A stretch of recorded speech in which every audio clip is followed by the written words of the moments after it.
Hey everyone, and welcome to another episode of Eye on Icon. As we continue to play with the show formats, our goal is now to give you 3 smaller shows in the week. One will consist of an interview with the team building a protocol on Icon, which is something we all want to know about. 2 is the weekly news, where we break down what is going on in the week and everything related to Icon. And the third, we're going to come to you with a shorter segment where we talk through the CPS proposals that are currently being voted for, just to give you a bit of insights as to what is being asked from the funding, from the CPS funding platform, and you can get some insights as to what is being built on Icon. Icongrapher, how are you today? Not too bad. How about yourself? Yes, good, good. And we have another guest with us today. Do you want to introduce yourself? Hello, everyone. Andrew here from Rhizome. I'm really honoured to be here. I've listened to you guys over the last 6 or 7 episodes you've done, and I'm really keen to have a chat and express, I guess, my ideas, future ideas as well to everyone that's listening. Really keen to do that. We are very happy to have you on the show. Now, Andrew has one of the first projects he worked on, and I believe it was probably one of the first apps apart from IconX, to actually store my ICX. One of the first apps I used. What was the app you created? And I'm so keen to get a bit of a history around how this came about and how you thought of the idea and worked on it. Could you tell us? Yeah, sure. So the app's called MetrICX. There's a lot of you guys that I know use it, and I at the time when decentralization kind of was on the horizon or just about to start, like I call it the era of the dashboard or the portal. Like every PREP felt like they were creating some sort of dashboard or some sort of staking calculator, and the whole ecosystem was all about this. How much am I going to get rewarded? What's my daily I score and all this stuff. And so a lot of peer apps created all these tools to help iconists try and figure out how much they can earn. And I found them useful, but I don't really carry around my public address with me everywhere I go. And it's hard if you're on the phone to go to one of those staking calculators or go into IconX. And IconX wasn't even a mobile app at the time, so you couldn't even use that. So Interesting. I just needed a mobile kind of version to be able to view all this information. And so I was thinking about it, and I've never really developed a mobile app before, ever. And so I didn't really know how to do it. So I spent a lot of time trying to just research the best, I guess, frameworks to use that that I already know.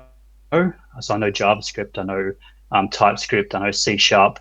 So there's a lot of platforms out there that kind of cater to that. So I was looking into a few of those, and so I was speaking to Iconographer and the Rhizome guys about my idea, and I sent a few early screenshots. And I'm not a UI developer at all, so the very first versions were pretty rough.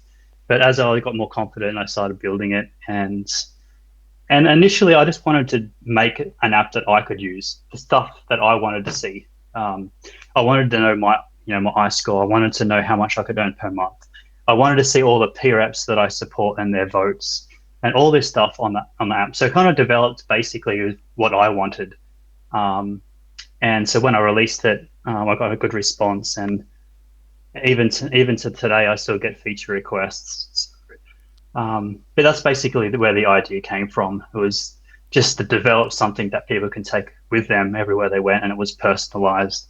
It was linking to your own address, something easy. You don't have to keep re-entering into a website. Some of the best ideas come from trying to create something to personally aid yourself. And this is what it sounds like. You wanted to create something you could look at a glance and see all this information, and you had the skill set, so you went and created it. Got a bit of Yeah, input well, from everyone. yeah. Originally, I just thought, oh, I'm just going to just put it on my own phone and and just have it, for myself. But then I thought, um, I think people would want this, so um, There were I there developed it. Yeah.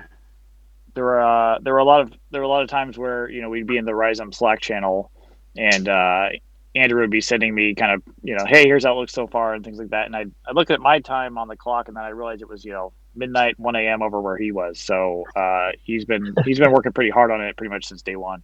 Yeah, actually, a lot of the early versions were done in the middle of the desert while traveling across Australia. I took 3 months annual leave.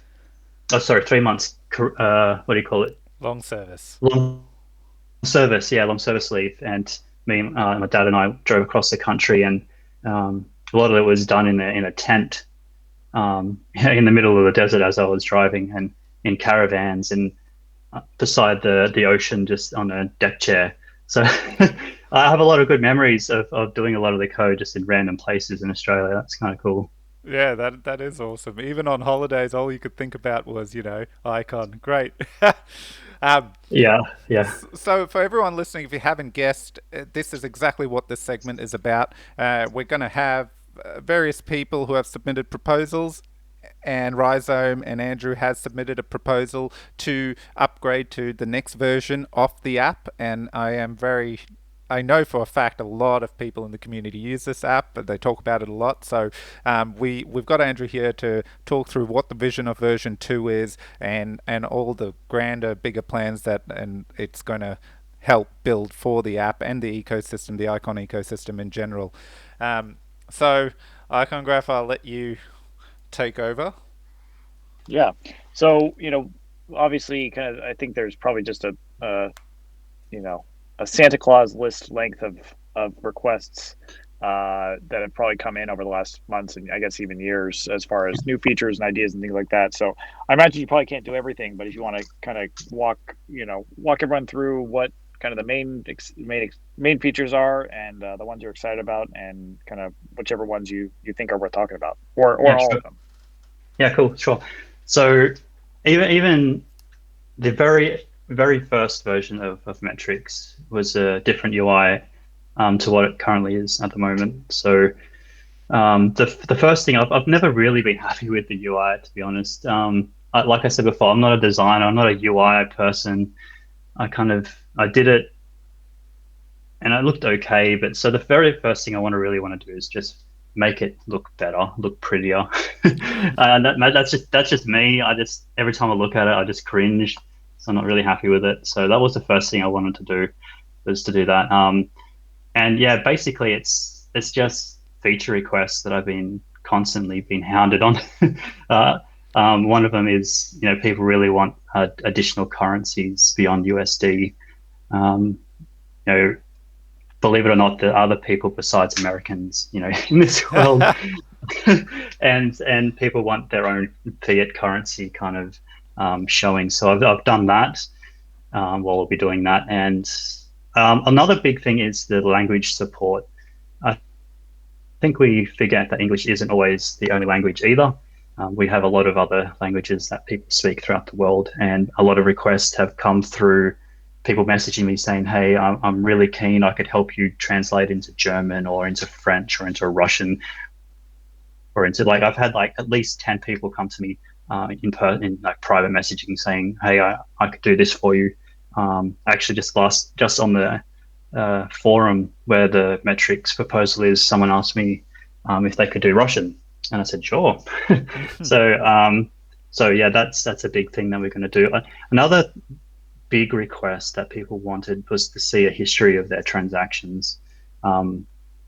Unless you've done a transaction kind of through my Icon wallet, there's no real easy way to see your transactions unless you go to your tracker, and even that's difficult on a phone. So that's the biggest feature that we'll focus on, I think, is being able to show your transactions just like you'd see in a bank. You open up your bank account, you see your transactions. They're very easy to see and easy to go through. So that's the big feature that we want to give to others. And the other one is, and you've also got it set up. And sorry if I'm jumping ahead of you. No, go ahead. Just to point out, say you get dividends from IconVet or something like that. Instead of saying, random ICX from this random contract. Right, exactly. You have it coded to say, daily divs from the icon bet tap contract or whatever it is. Obviously, that Yeah. doesn't work for every. You don't know every single contract, but the ones that you Right. are aware of Yeah. what they are and what they're related to. So yeah, I was actually hoping once this gets a bit more popular to reach out to the score developers. If you're listening, score developers, it'd be nice to have some sort of meta on your contracts so I can extract that to say this is where the transaction came from, and I can write a little description or something that makes it easier for me to then display on someone's transaction screen. This came from this app, or it came from this platform. Other than me creating this huge dictionary and continually trying to maintain it. But yeah, that's one thing we want to do is try and make it easier for the iconist to know where did that deposit come from instead of just a random CX address or random HX address, which doesn't really mean anything. And the other thing we want to try and, because we want to plan for the future with this, it's not like an app that we just threw together and just left it. We want to plan for the future. So we're trying to transition a lot of the code to backend. So so the API on the tracker and a lot of the API that Icon has isn't easy to get to unless you know how to call a score, unless you know how to have the Icon SDK kind of installed in your machine. So we're hoping to create maybe some basic RESTful APIs that people can call to get data a lot easier. But that'll also transition into maybe version 2 of the app, or the phase 2, I mean, where we kind of expand more into how we can use that open API to help other developers and other projects, and how to kind of connect Icon together. Really, is what my goal is with MetrICX, is kind of be the hub that is able to connect everything that you use based on your wallet address, and see everything. So, I think this is a great call out, because at the moment, even with DeFi launching, you've got, say, balanced and now equality, but everyone's still working on their protocol. Yes, it'll be interoperable in a certain way. However, you're coming along and your app is essentially aggregating data off all these dApps. So for you to kind of make these call outs to standardize certain processes, right now it would aid you in aggregating that information. But as our ecosystem starts to evolve, everyone will be able to jump onto those standards and those processes set up and help enhance their dApps in the future. So would you say that's a fair call out? Oh, absolutely. I think any score that we develop should have that foresight in mind on how can this kind of score be used outside of my own bubble, because it's a public chain. Everyone has access to this stuff. Yep. So as score developers, we should think of how to make it easier for others who may use it in the future. And another call out too is, when we first developed MetrICX, IconBet was essentially the biggest kind of dApp that was on the Icon blockchain at the time, and kind of still is. So I catered for a lot of their use cases as well. I know a lot of IconBet, the community there, they use it a lot, and so I developed stuff particularly for that application. But I want to do the same thing for others, like for Nebula, for Balance, all these other apps that are coming on board.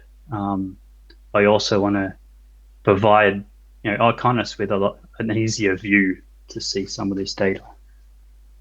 Yeah, as far as Project Nebula is concerned, as example, and with Craft coming out and potentially a lot more NFTs, do you have any plans, either just generally or specifically to integrate, hey, here's all your NFTs in this wallet, or something along those lines? Yeah, I actually, it's funny you mentioned that. I actually created an app. I called it Nebula. I actually spoke to the Nebula guys about it, and it was kind of like MetrICX, but it was a space theme, and it could show how many planets you owned. It showed you all of your resources and everything like that. So I was kind of going to go down this hole of developing a separate app for Nebula community. But then I thought about it a little bit more, and I think it'd be nice if MetrICX could do that, where you'd have some sort of page or app where you can select all, I'm going to click on Nebula and it shows that information already in MetrICX. Or if I go to balance, I can see my liquidity and I can see my returns and see my BAL, total and all that sort of stuff. So I think we will get to that point once more projects come on board. It's hard to really do that at the moment since we don't really know how balance is going, how OMM is going to go. So Project Nebula is still in beta. So I'd say towards the end of the year, hopefully we can get some more integration with other apps and other apps that Icon have. So, I think to really now summarize, Andrew, you're part of phase 2 expansion. What is the key points you want to check off as part of this and the proposal you've put forward? If you were to just re-summarize that very quickly.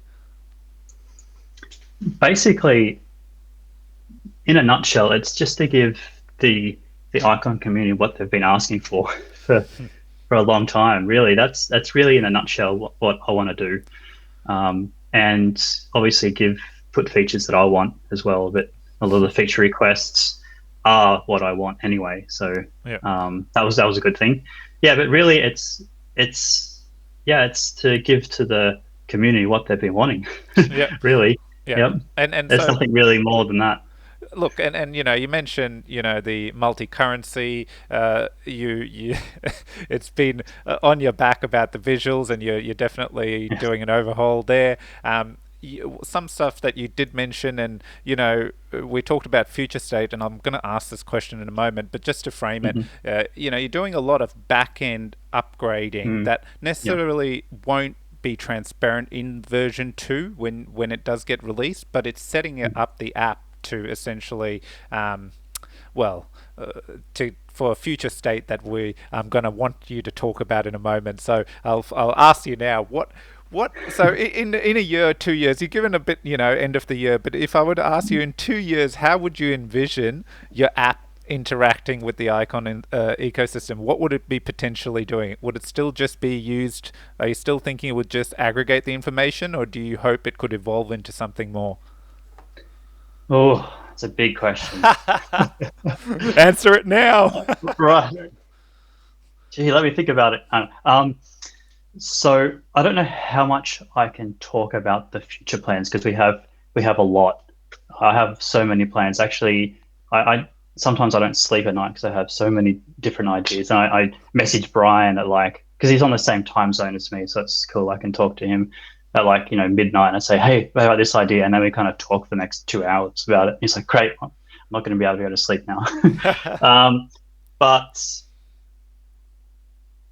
I think the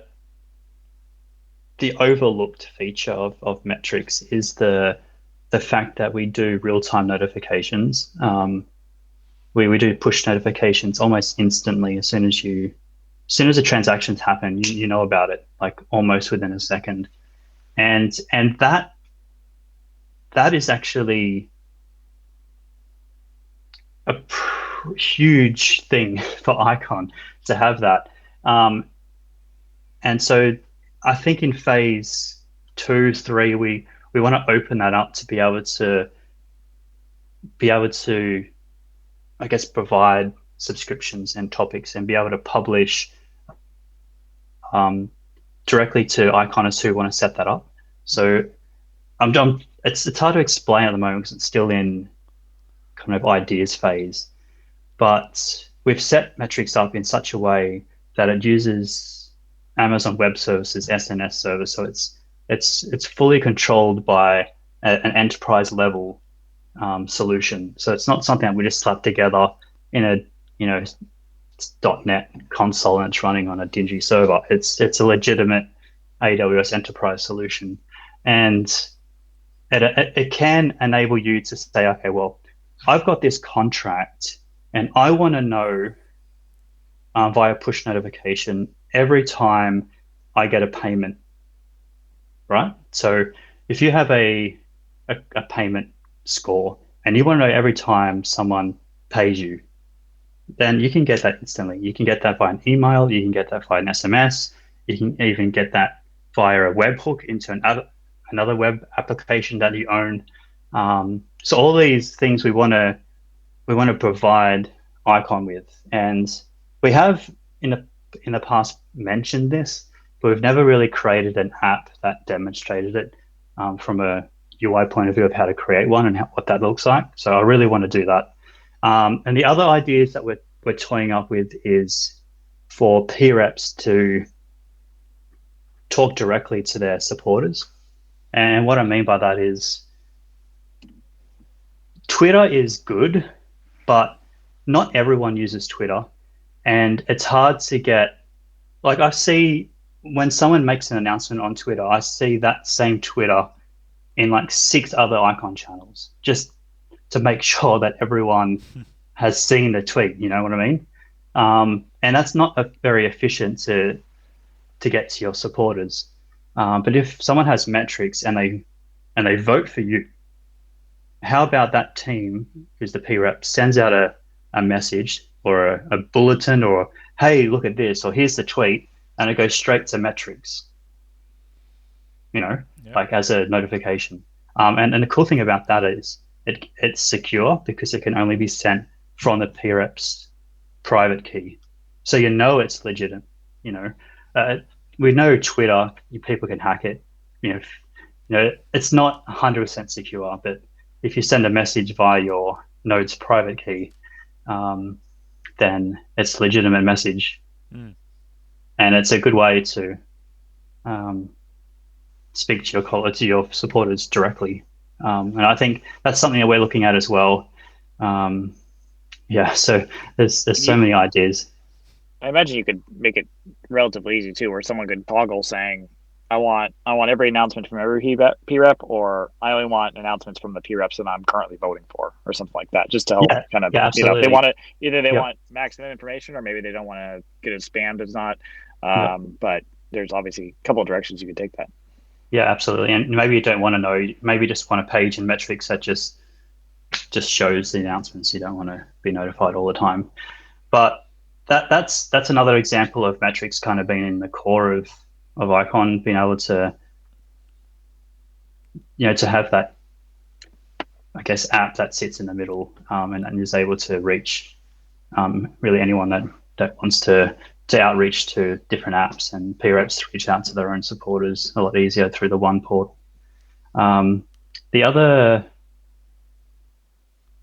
ideas we're having, a lot of teams are like kind of going into this tokenizing their products. And so another thing that we're kind of toying at is, how do we tokenize metrics? How can we use that kind of mechanism to, do what blockchain should be doing and providing this token incentive for it. So that's a few ideas that I've been toying around with that as well. And I know I've spoken to you a few times about it.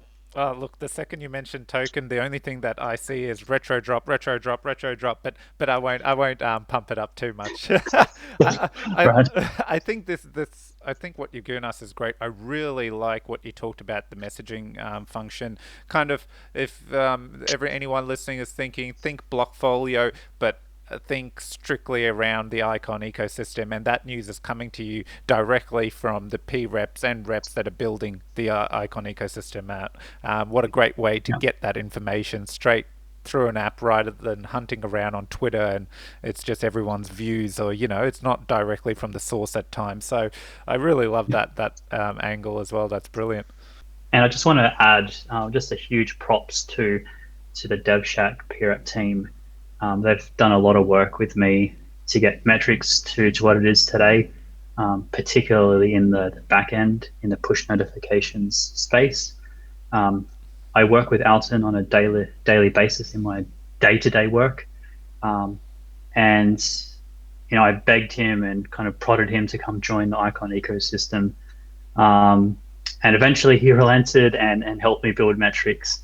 And now he's running a peer app team called DevShack, and I've worked with him on building some IB games as well. So I just wanted a huge shout out to him.